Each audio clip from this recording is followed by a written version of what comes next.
How America Works, 10 to 11 a.m.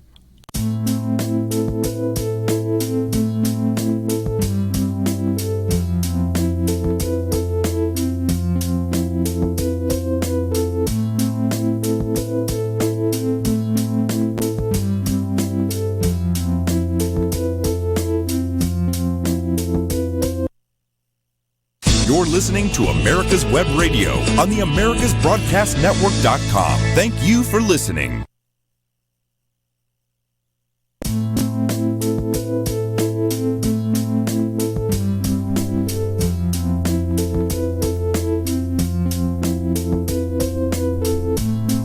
Welcome. This is Dr. Susan Blank. You're listening to Detailing Addiction on America's Web Radio. I have with me in studio today David Donaldson and Michael Daly from the Atlanta Healing Center. Hi, guys. Hello. Hi, Dr. Blank. How are you? I am very well, thank you, and thanks for asking.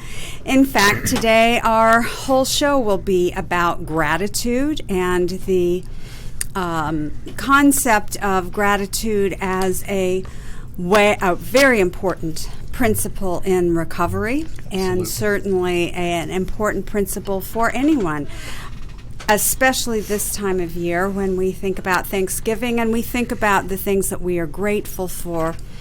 I wanted to really expand this topic and let people know, our listeners who may not be in recovery or who may not have worked a program of recovery, let them know how important this particular principle concept is in supporting someone getting into recovery and staying into recovery. Mm-hmm. So that principle is gratitude.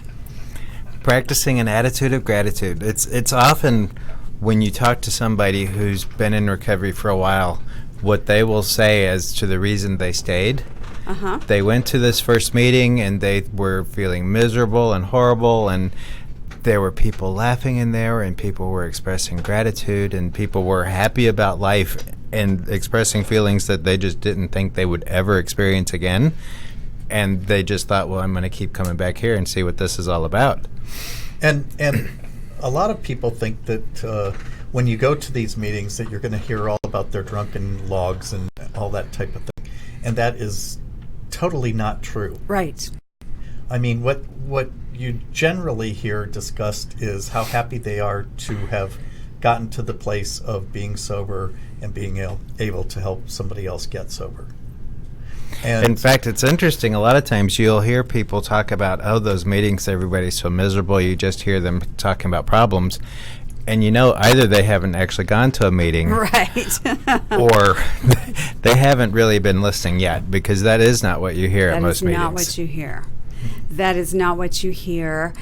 And yes, if someone is giving their story, telling their life story, or if you're at a speaker meeting when someone has a specific topic that they're talking about and they might include their story, yes, you may hear those pieces of their sadness, their misery, where the disease of addiction took them. But that is not the important part of the story. The important part of the story is, and this is what I did to make changes in my life, and this is where I am now, and this is what I'm grateful for. In fact, sometimes patients will come back and say, I went to a meeting and someone introduced themselves as a grateful recovering addict or alcoholic, and the individual is just completely overwhelmed. Why would anybody in the world say, I'm grateful? I'm grateful for being in recovery. I'm grateful for this disease, because that's not how most people think and feel in the beginning of their recovery. In fact, it's not how most people feel for quite some time, but it is how people feel if they've hit rock bottom and come back from that. Yes. They tend to find their gratitude really pretty easily and simply, and in a meeting, In fact, a lot of times on our family night, we'll have family members in one room, and they'll hear this laughter coming from the room next door where the recovering patients are, and they'll comment about why are they laughing, what's going on, that they would have those feelings, because family members aren't having those feelings at that point in time. They're not laughing usually. And part of it is that, the addicts aren't really remembering the horrible things as clearly as the family members, but the other part is that they get to a place of gratitude really pretty quickly with the support of others in recovery. And in telling their story or sharing their struggle, they often see the absurdity of the decisions that they've made, the choices, the consequences even that they have suffered. They see just how horrible they were and how different their life is now. It's a very interesting that's often told in a humorous way, and people do laugh. You can't imagine laughing at the time, but if you're there and you experience it, you do see that people not only recognize themselves in the person sharing their story and their gratitude for their recovery, but they're able to see the humor or the craziness of that person's life when they're active in their disease of addiction, and appreciate how different that person is today in that meeting. It's a very interesting process, but you will often, in the course of one meeting, see tears, see anger, see frustration, see happiness, see joy, see gratitude, and often laughter is interspersed all the way through the meeting, regardless of which one of those feelings is actually being discussed and described. Right. And that's why I say, they're talking about the positive. They're talking about coming to a solution, coming to where they get to the point of gratitude. Right. So we know that gratitude is one of the gifts of recovery, and also one of the tools that sponsors will recommend to newcomers to help them stay in recovery. But in doing the readings and the research looking at what we were going to talk about today and some of the things that you had forwarded to us, they really highlighted initially the benefits of gratitude. And I thought that was really pretty cool to stop and look at. There really are a lot of benefits of it. We get that way, in particular, in our shows right before Thanksgiving. But the benefits in terms of better health, better relationships. It actually was talking about better financial outlook, more willingness to, or more desire, actually, to take care of your physical health, to actually work out instead of be miserable thinking about I need to work out tomorrow. Right. Actually having this feeling of gratitude and wanting to work out. Yes, there's a couple of really interesting studies, one by Dr. Emmons of the University of California and Dr. Michael McCullough of the University of Miami. They did a really interesting study where they took a group of volunteers and they asked each one of their participants to write down a few sentences each week focusing on a particular topic. So they randomly divided this group into two groups. One group wrote about things that they were grateful for that had occurred during that week. The second group were to write down the daily irritations, the things that displeased them, that upset them, that made them feel angry or frustrated. And then actually there was a third group You're right. just writing about their daily events without putting any positive or negative spin to it. Just a Just regular a journal. log. Yeah, just a log. About their week. So after 10 weeks, those who wrote about gratitude were much more optimistic and felt better about their lives. And this is where the part about they were actually more motivated to exercise and felt more positive about self-care and taking care of themselves and doing things to improve their health. And this wasn't part of the goal. They weren't told write positive things and then go exercise, or write positive things and eat well. They were just told to write a few sentences each week about the positive things, the things they were grateful for the week.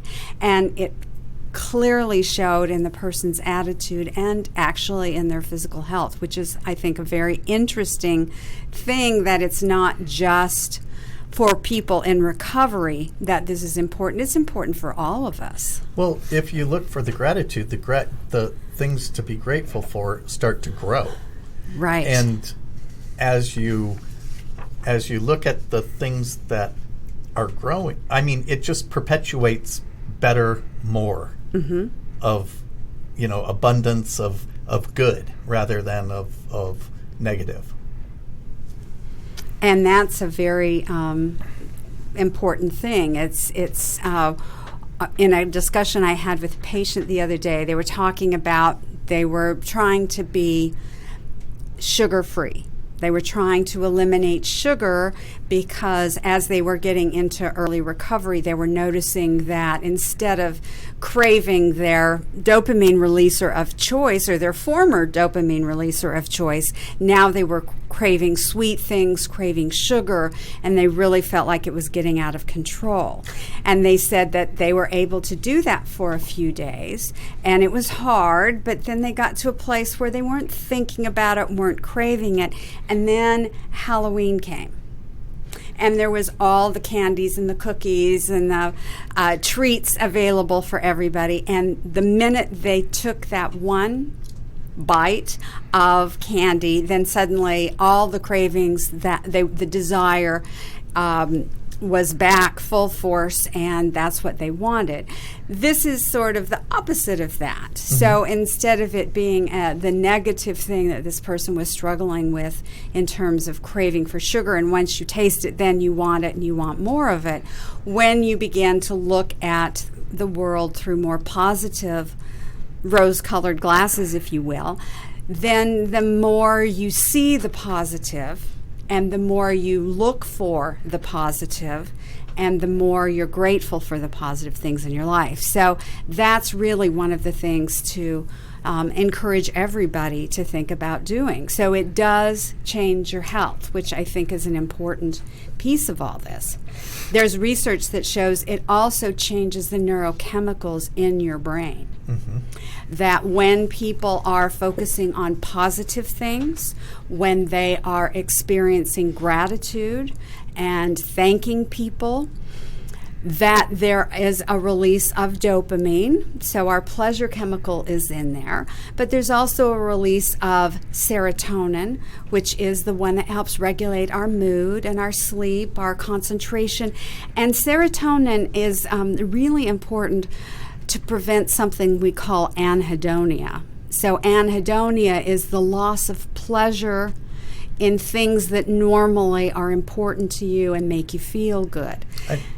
I think that most people, when they get to the point of recovery, in early recovery, they're experiencing exactly what you're talking about. Right. They have this. They have no ability to really enjoy. Right. They can fake it, but it's just not there. Right. They don't have the capacity, and part of the reason is in their use of drugs and alcohol and some behaviors, they've depleted a lot of these neurotransmitters, including serotonin. If your serotonin levels are low, then you're not going to sleep well. You're going to be more depressed. You're going to not really appreciate or enjoy or get excitement out of things that you normally do. Sex drive is going to be down. Your concentration and memory are going to be impacted, along with your mood. So I wish I could give them serotonin. That would make our life a lot easier. But I can't. It's too big a molecule. So this is one of the ways in which we can get their brain to make it on its own. We're going to take a break. When we come back, we're going to talk a little bit more about the benefits of gratitude. Thanks for listening. Perhaps you are struggling to cope with the disease of addiction. If not, you probably know a family member or friend that needs help in battling the cravings and the personal and professional damage done by the effects of drugs or alcohol. Get a pen and paper and be ready to write down the following. These are the issues that the trained staff at the Atlanta Healing Center address and treat every day. Their doctors and counselors with over 40 years of practice in the field of addiction can treat the suffering individual in a thoughtful, compassionate, and experienced manner and guide him or her along the path to recovery. So call 770-696-9862 and speak to a knowledgeable staff member about how you or your loved one can be helped to enjoy a better and healthier life. More information is also available on the website at www.atlantahealingcenter.com. This is Dr. Susan Blank, host of Detailing Addiction on America's Web Radio. Please join us at 4 p.m. on Tuesday afternoons. The disease of addiction is a life-altering challenge, not just for the person suffering its effects, but also for the family and friends who support and love the one caught in its grasp. What should be the course of treatment? Who is the best person to render treatment? And what is the best place to go for the care that is needed? We know that you want answers to these and many more questions. Call 770-696-9862 and speak to a representative of the Atlanta Healing Center. They can tailor a program specifically designed to address the needs of the person suffering with an addiction, or give you guidance as to where that help may be found. Information is the key, and the trained staff at AHC is here to assist. If you wish, you can also get more information on the website located at www.atlantahealingcenter.com. You're listening to America's Web Radio on the AmericasBroadcastNetwork.com. Thank you for listening.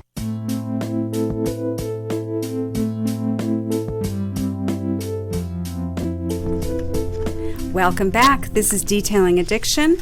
This is America's Web Radio, and I'm Dr. Susan Blank in studio with Michael Daly and David Donaldson from the Atlanta Healing Center. Very grateful for the two of you and for the support that you give the show and all of the help that you provide. So thank you for being here. Thank you for David Moxley and his staff here at America's Web Radio for producing our show and giving us airtime, allowing us to share our message with our listeners and other interested people who stumble across our show each week. We're grateful for all of our listeners. And we're today talking about the importance of gratitude. Right before the break, we were talking about how people who are going through these experiences of expressing gratitude, how there's actual changes in the brain. So one of we mentioned the dopamine is released, which is our pleasure chemical. We mentioned serotonin, which is our mood regulation chemical. The last neurotransmitter that is released, or chemical that's released, is GABA. And this is a very important one. This is the calm you down, help you relax, and help you go to sleep. So when you are in a mood of gratitude and spending time with gratitude, one of the things that happens is these neurotransmitters are released in the brain and help that person to feel better in many ways. Again, very important in recovery, very important in early recovery. So there are these physiological changes that occur in the brain that are hard for us to make happen by, let me give you a pill for that, let me do something to you. This is something you can do to help yourself, is by thinking about, and we're going to talk about some techniques a little bit later in the show, but there are these changes in the brain. There are also other physical changes. So actually, what's been interesting to me listening to actually talking about this is all of these different chemicals that we can't necessarily give you because we can't just, the molecules are too big. We can't just put them into your brain. They can give you antidepressant medications and gives you the building blocks for your brain to slowly build it or to keep your brain from eating it up too quickly. But the thing I kept thinking about as you were talking about that is that there are reasons in people's lives that they might not be getting it. And one of the ones that recently has been an issue is vision. Some of you know that some people in our lives have been dealing with vision. And part of what I was reading and looking at that was that Our brain actually gets a lot of serotonin release from our visual cues and a lot of dopamine release from our visual cues that people who are having vision issues, and in particular I was reading about blindness and how they have an issue with major depression because they aren't getting that stimulus of the dopamine release and the serotonin release that makes you want to go pick that really pretty apple or to go enjoy that picture or something. But for those people who are practicing an attitude of gratitude and really looking at the things they can be grateful for and actually pulling into their grateful memories, painting their memories with gratitude, they're able to still get those releases even though they're not getting it through their eyes, Their usual source. And that's interesting because right above your eyes in your forehead are your mirror neurons. And these are the neurons that are really active when you're having an emotional, empathetic response to someone. These are the neurons that light up with babies. When a baby smiles at you and you smile back at the baby, that reinforces for both of you smiling and interacting. These are the really early emotional neurons, and a lot of it is coming because of the visual, the eye contact. And it's always interesting to me as I sit in restaurants or notice kids in the grocery store or at Costco, like we spent the weekend trying to wade through all of that. The number of kids that get really excited when you make eye contact with them.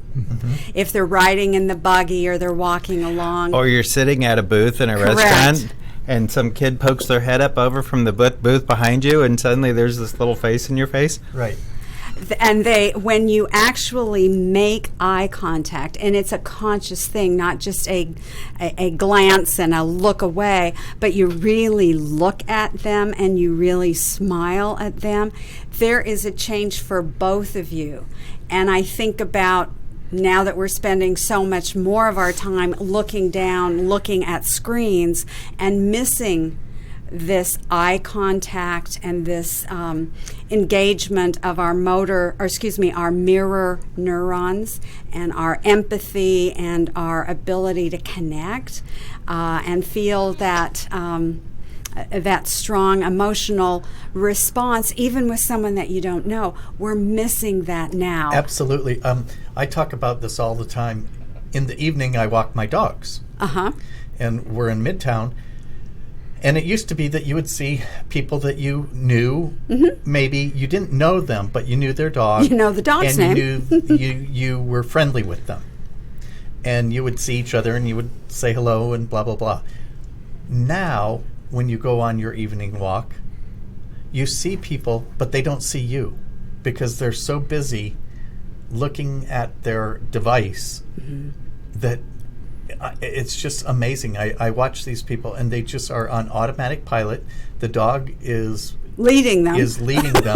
The dog knows the route and the dog is doing what it wants to do. But I just think, God, they're missing all this, pleasure. Yeah. Right.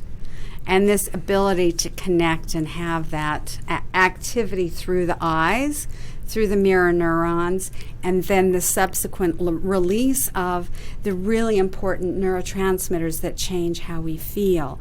And just taking that moment and reflecting on it can bring, I look at you two and you're both smiling as we're having this conversation. Not that we don't usually smile at each other, but it changes your mood. It changes your face. It changes your eyes. And it's such a powerful thing that's free and easy to do. And you can do it all day long. And so many people are missing that. And we're seeing this increase in depression among people who are spending a ton of time with screens. So that's a great name for those neurons. The mirror neuron. Mirror. I can't say the word, but it's like a looking great, in a mirror. I picture. I have a dog named Lucky. That is just the sweetest dog ever, and he won't look at you very long before he looks away. But a lot of times he'll look at you, and then he'll give you one quick kiss on the nose before he looks away. And it's just that moment of hello. speaking of pets, one of the things that I was reading is how do you know if your cat has affection for you?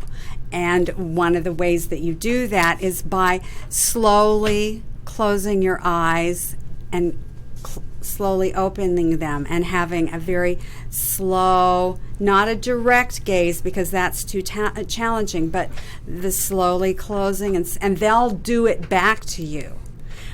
Just like rubbing their forehead. They want to rub their forehead against your forehead. And if you look at lions in the wild, that's how they greet their family, that's how they greet their mate or their children, their offspring, is through rubbing their heads and a slow blink.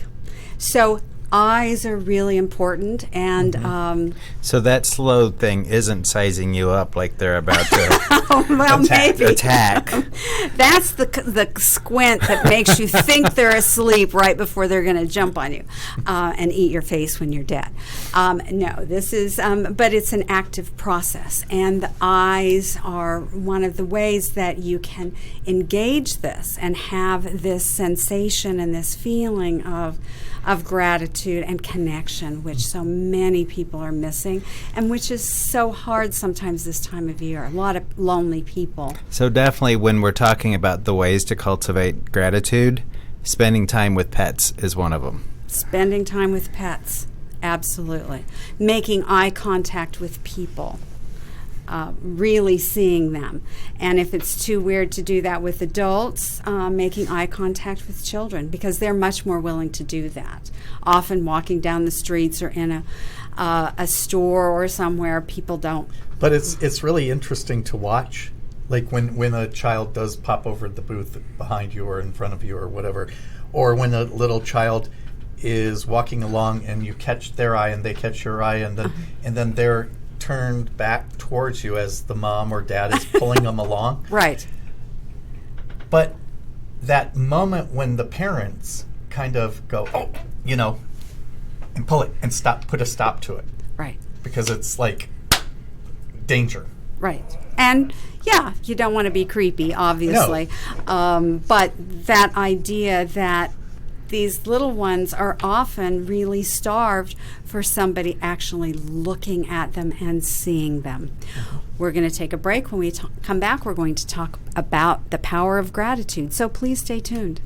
This is David Donaldson with the Atlanta Healing Center, conveniently located in Lawrenceville, Georgia. At AHC, your success is our goal. Addiction recovery is about more than just not using. It's about becoming a whole person and addressing all aspects of your physical, psychological, and social needs. Please call us at 770-696-9862, or you can reach us on the web at www.atlantahealingcenter.com.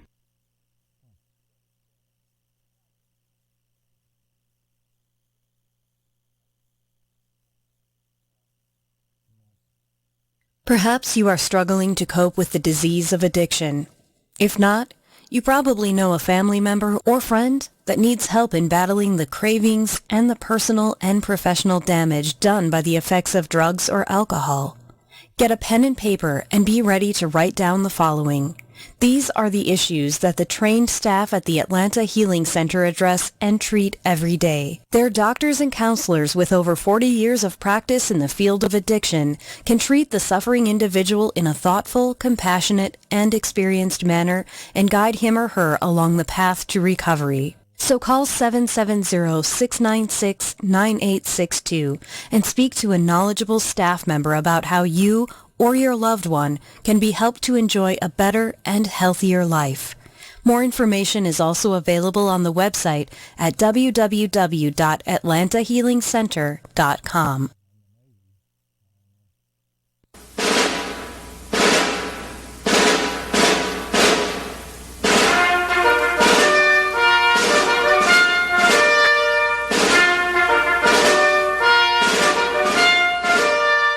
Good morning. My name is Mike Mizell. I'm a retired Army colonel and president of the Johns Creek Veterans Association.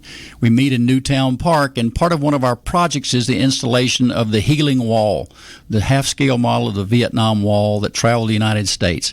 Well, it's coming to rest, and it's going to live in Johns Creek forever, the half-scale model. We're looking at possibly a March implementation, ribbon cutting ceremony, and we're looking for donors and sponsors that want to help us in this great project.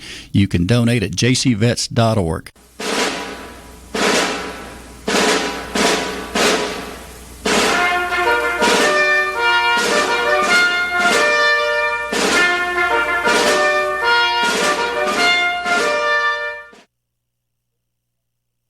You're listening to America's Web Radio on the AmericasBroadcastNetwork.com. Thank you for listening.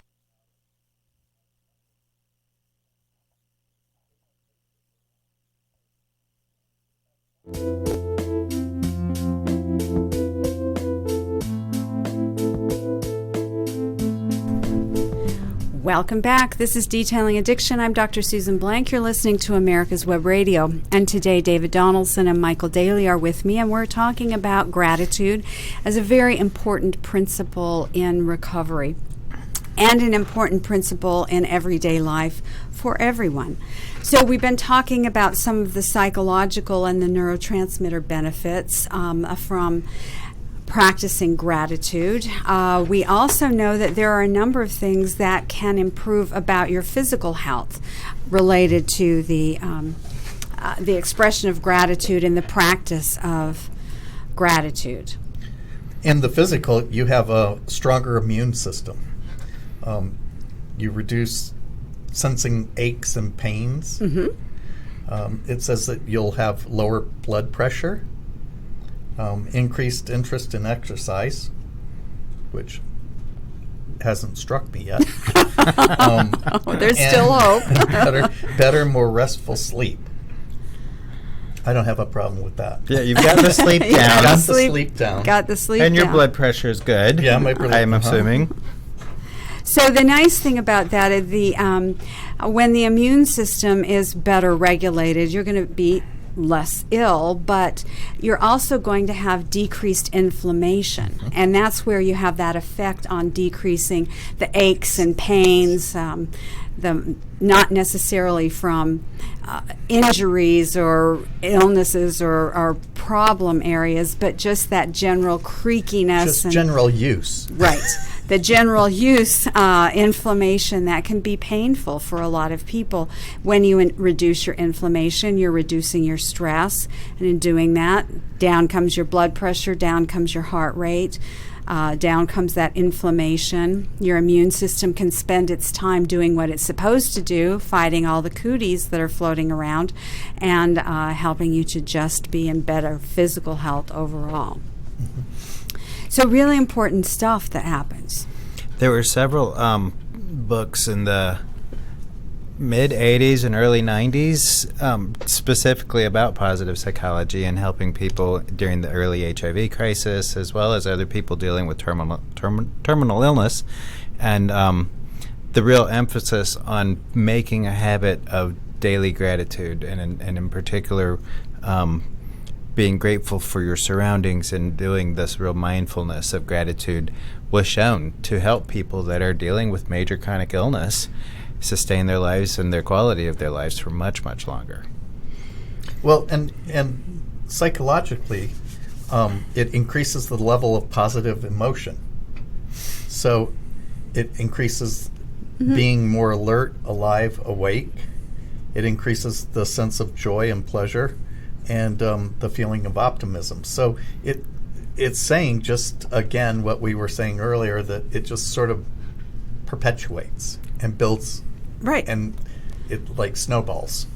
And the nice thing, it makes you more interactive with others, more comfortable in your interactions with others. And as we know, sadly, addiction is a disease that festers and grows in isolation. And many of our patients are very isolated and avoidant, and they try to not engage with other people because of feelings of guilt and shame, or trying to hide their disease or their use. And that's exactly, I mean, most people when they first get sober, they want to hole up and lick their wounds rather than go to a meeting and go out to coffee and meet people. Right. a lot of the meeting folks will say, no, you're coming with us, because they do not want you going back to your home or apartment or whatever and just looking at all the bad stuff. Well, and it's so easy when people first get sober to have all of their body aches and pains suddenly be very, very real, as well as all of the other medical issues they haven't taken care of become very, very real. So you can sit there and just feel all of those aches and pains, and they get magnified. Or you can get out and have some social contact and some interaction and laugh a little bit, and the same thing gets decreased. Absolutely. I think the process of helping people understand the power of gratitude and then actually taking the step to experiencing it. Sorry, my tongue is tied today. Experiencing that gratitude and that practice of gratitude, you really do begin to see some changes in people. It's not going to take away all of their pain. It's not going to magically transform them into a happy, totally joyous and free person just yet. But it will over time, and that's the beauty of it. And when you're in the amongst people that are experiencing a lot of gratitude, and you're watching like a newcomer or a person kind of grow, when there is a drawback, it's so easy to spot. In the person. You can just see it in the person. When they stop being as grateful, they stop, being outgoing, they stop doing away some of the things that are happening, and you can step in and say, hey, come on, let's get back to what you were doing that was making you better. At one of the treatment centers that I've worked at in the past, a residential center, we used to have a practice of the 10th step at 10 p.m. So that's going through your day, doing an inventory of the things that have gone well, the things that haven't, and expressing gratitude for something for the day as preparation for going to sleep. Yep. Very, very helpful. And when we think about, GABA is being released and serotonin, and which can be made into melatonin now so you can sleep. One patient had a litany of everything that had gone wrong all day, every day, from the toast was burnt at breakfast to somebody sat in their chair to large and small, terrible phone call with family, on and on and on. And when I said, is there not something that you're grateful for today? She said, nope. Not one thing can I think of that you're grateful for. And I said, well, then can you just at least say, I'm grateful this day is over? And of course, the person laughed. But sometimes that's about as much as people can muster because life is hard, and often there are real impactful and sad things.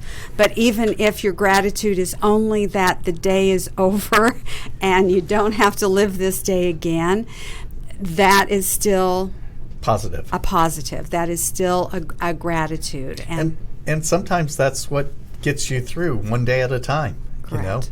And that's why we say don't look beyond right now, and be grateful for where you are right now. Don't look back, don't look forward. You're here. And it's easier to stay grateful there. In the present. Yes. Being stuck right there in the perfect present. In the perfect present, which is a present, a gift, being in the present. So there are some ways in which we can encourage people to begin a practice of gratitude. And I like the idea of a 10th step at 10. That's probably not for everyone, and certainly not for our listeners who may not be familiar with the 12 steps. But the idea that we are going to have a moment in our day, whether it's the beginning of the day, the end of the day, the middle of the day, whenever you feel like you need it, part of the day, of being grateful for something or thinking about things that are impactful and that you're grateful for, even if they're very small and compared to some of the darkness and some of the pain and hurt in your day. Is there something that you can be grateful for? And focus on that to help stop that black hole of pain and sadness and complaints and whining and the ugliness. We can all go there. It's very easy to do the negative. It's much harder. I once had a professor say, to believe something, if it's negative, you have to tell it 5 times. If it's something positive, for you to actually believe it, you have to tell it 7 to 10 times. So we believe negative things about ourselves, about other people, about the world, about our day, our life, much easier than we believe the positive. And so we have to say it. We have to be much more conscious of nurturing the positive and the thing that we're grateful for. One of the suggestions in the various readings that we looked at that I thought was real important was to be realistic. Yes. And basically it was saying whenever you start a new habit, you go at it strong, and the first couple of days it's like, I'm doing great and I'm really feeling wonderful about this, but then you get distracted because life is distracting, and you miss a day. And the reason habits don't tend to, or life changes don't tend to last, is because you go back to doing what you always did. And so in this suggestion it says, be realistic. If you decide, okay, I'm going to start practicing an attitude of gratitude, whatever goal for yourself you set, make it something that you can achieve and something that you can simply do on a daily basis. And if you miss a day, start back. I don't know if this book is even still out there. I think it is, but there was a book called A New Pair of Glasses by Clancy. He was a pretty well-known AA person, but he talked a lot about this, just readjusting your vision of what today is like. Look at the positive. Look at the thing that's going to make you feel better, and you will feel better. And it was interesting because all this that we're talking about is something that Clancy used to talk about all the time. Because he would talk about really coming to terms with a complaining wife and a son that was a disappointment and wasn't being the son that he always planned on him being. And when he put on a new perspective and started realizing his son had a lot of gifts and his wife was amazing and suddenly they transformed. Exactly. The big miracle was that they weren't the people they always had been once he put on his new perspective. And it's, again, not easy to do, but very, very important to try. When we come back, we're going to talk about some specific ways to increase your practice of gratitude. So please stay tuned. The disease of addiction is a life-altering challenge, not just for the person suffering its effects, but also for the family and friends who support and love the one caught in its grasp. What should be the course of treatment? Who is the best person to render treatment? And what is the best place to go for the care that is needed? We know that you want answers to these and many more questions. Call 770-696-9862 and speak to a representative of the Atlanta Healing Center. They can tailor a program specifically designed to address the needs of the person suffering with an addiction, or give you guidance as to where that help may be found. Information is the key, and the trained staff at AHC is here to assist. If you wish, you can also get more information on the website located at www.atlantahealingcenter.com.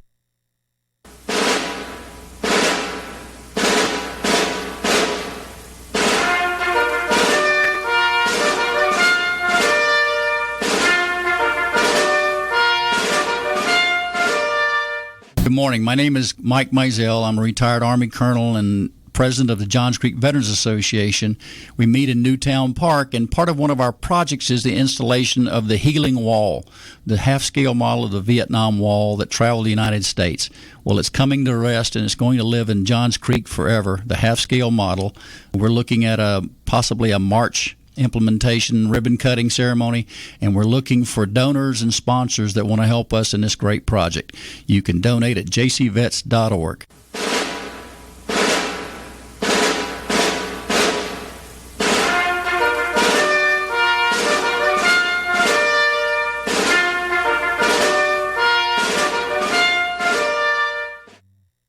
Perhaps you are struggling to cope with the disease of addiction. If not, you probably know a family member or friend that needs help in battling the cravings and the personal and professional damage done by the effects of drugs or alcohol. Get a pen and paper and be ready to write down the following. These are the issues that the trained staff at the Atlanta Healing Center address and treat every day. Their doctors and counselors with over 40 years of practice in the field of addiction can treat the suffering individual in a thoughtful, compassionate, and experienced manner and guide him or her along the path to recovery. So call 770-696-9862 and speak to a knowledgeable staff member about how you or your loved one can be helped to enjoy a better and healthier life. More information is also available on the website at www.atlantahealingcenter.com.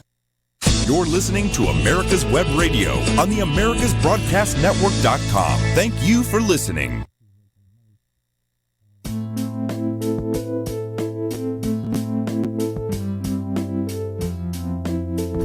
Welcome back. This is Detailing Addiction. I'm Dr. Susan Blank. This is America's Web Radio. Today with me are Michael Daly and David Donaldson from the Atlanta Healing Center, and we're talking about gratitude, this important principle of recovery. We have been talking about the ways in which an attitude of gratitude can help a person physically, psychologically, emotionally, in their quality of their relationships, in their ability to connect and enjoy their life.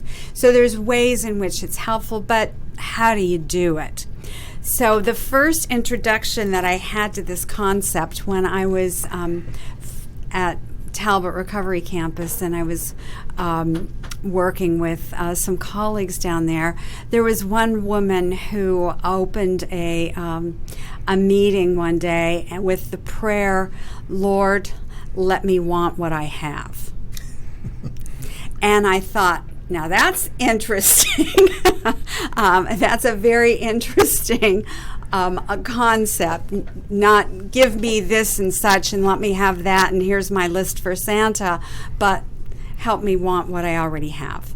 And I thought that was a very succinct and an important huge concept in terms of hard sometimes when life doesn't feel like it's going really well, or you're lonely, or you're sad, or you're ill, or you're having financial problems or physical problems or whatever problems are in your life. You're missing someone, someone's died, you're sick and maybe dying. It's hard sometimes to find that part, and I thought that that was a very interesting way of looking at the attitude of gratitude is, Lord, help me want what I have, and let me be grateful for what I have. So I think that's where we have to start. Yes. And sometimes it's very basic, like I'm thankful, I'm grateful that this day is over. I don't have to do this today.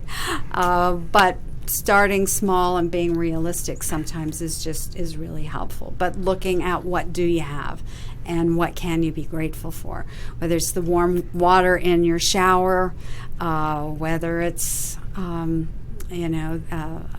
comfortable pillow at night. It may be a very little thing that you can eke out of the chaos that might have been your day, but finding that one thing is really important because it does change what happens in your body and your brain. So I like on Friday evenings on the Tonight Show, Jimmy Fallon always writes thank you notes. And he Yes, does he it does. with comedy, has the perfect thank you note music in the background, and they'll be goofy, but they change the way your brain is thinking. I think just sending a quick thank you note is an amazing way to keep your brain into a grateful place. And now with electronics, you can just send a quick thank you text or a thank you meme or a message little, or little smiley face Right. or a little emoji. and it works. Sending a little happy face emoji gives you just a little bit of, okay, life is okay. I can just feel a little better right now. But one of the suggestions was continue to change it up. If you start out with, okay, every day I'm going to make a list of 3 things I'm grateful for, and you're going along and that starts to become boring, then flip over and do something different. Make a commitment to, okay, I'm going to send thank you notes, or I'm going to write thank you notes and actually deliver them as a way of just changing it up and keeping it fresh. And really being thoughtful about it. I have to say, David, Pat Donaldson, your mother, I was thinking of the same thing. is one of the most amazing people in terms of the notes that she's generous and kind and thoughtful, but the minutes that she takes to write a little thank you note or write a little thought, a picture, and she mails it. She handwrites it and she mails it. And you have to know that during those few minutes, you are on her mind. Mm-hmm. Absolutely. And having been the recipient, particularly recently, of some very kind cards and notes from your mom, it just really reminds me of how meaningful it is to the person who gets it. But I'm sure that it helps your mother maintain her very optimistic and cheery disposition, because she's amazing. Mm-hmm. So Absolutely. shout out to Pat Mrs. Donaldson. Pat Donaldson. Absolutely, absolutely. It is a really important. The writing thank you notes that a lot of famous people have in particular been thank you note writers. Really important. George Bush was a thank you note writer. Still is. Oh. And very well known for, and just note writer. Thank you notes, but also. Just thinking of you, Yeah, exactly. like something came up and. He was, both sides of the aisle. Mm-hmm. There's a good feeling that comes when you receive a thank you note, Yes, like you were talking absolutely. I about. think it's even more today with all this electronic. Yeah, when you get Right. the My God, I got a handwritten. They spent 50 cents sending this to me. Right, exactly. Maybe if you bought and me a not card. even the 50 cents. It's the time it takes to find a mailbox or to Find the address. go get the stamps or Find the person's address. things that it used to just be boom. Now it's like, Now it's it's not as easy to do it. Right. I was attending a Sunday school class a number of years ago, and they said, think back about a lesson that you learned and who taught it to you, and write them a thank you note. And I remember thinking about a high school typing teacher who taught not only me and my siblings and me, sorry, Russell, my siblings and me, that she taught both of my parents typing. And she was a perfectionist, an absolute perfectionist. We typed on yellow paper, so you couldn't use whiteout, you couldn't erase. All of the typewriters had Covers. of the keys had no letters or numbers or symbols on them. They were completely blank, and they were the old manual typewriters. And yes, Remington. and you couldn't hand in a anything that was not perfect. So none of your assignments could be handed in that was not perfect on that yellow paper. And I just would shake and be so frustrated and mad and mad and mad. And now we watch you type. I can and type. you, I like, can type. like the wind. So well, but it saved some people's lives. Believe it or not, in my little hometown, we had a National Guard unit that got called up to Vietnam, and all of those guys in my high school had to take typing from Mrs. McIntyre, and she taught them to really type, and to type accurately and quickly, to type dictation or to copy things, and most of them came back unscathed because they were given jobs within their branch of the military to be more clerical. Administrative. They were called company clerks, and they were into typing 201 files. That's the personnel file on everybody in the military. And I was a company clerk in my civil affairs unit. So you're because I could type. Miss Davison, who was gorgeous, but Miss Davison was my typing teacher. And then, like you said, the old Gray Remington, and I can still type. And that's one of the biggest. In all the school that I've been in, the one course that has been the best for me was typing. Exactly. Well, and what's so cool about this experience is that it highlights that gratitude is contagious. Yes. And it changes memories, because you suddenly put gratitude onto memories of a time that was incredibly painful for the whole nation. But now it's about typing and perfectionism, which was a bad word, but also a life-saving word. And a life-saving word, but the discipline that I learned from her, and that it's good enough is not good enough. You need to do your best. Bart, Coach Lombardi had a thing called, and I thought I was going to be stoned, but when I coached, but it was, winning's not everything, it's the only thing. Right. And the point of the story is, if you're going to play the game, give it 120%. Do it the best of your ability. You may not be as good as the next guy, but if you've tried 120%, that's all anybody can ask. And this was back as they were converting into, which I hate, converting into everybody gets a trophy. Everybody plays, and you don't have kids that are better than others. Well, the hell you don't. Because he actually used the phrase winners versus losers. He has a long quote out, winners do this, losers do that. And now to use the word losers would be a derogatory thing. But everything he says in terms of winners is attitudes that help people to be successful. Right, no matter it's what. Positive psychology. May I go back a little ways on what you were talking about on thank you notes, or just notes. It doesn't have to be a thank you note, but at that given time, that person's thinking only about you. Right. And that you can't get a warmer feeling.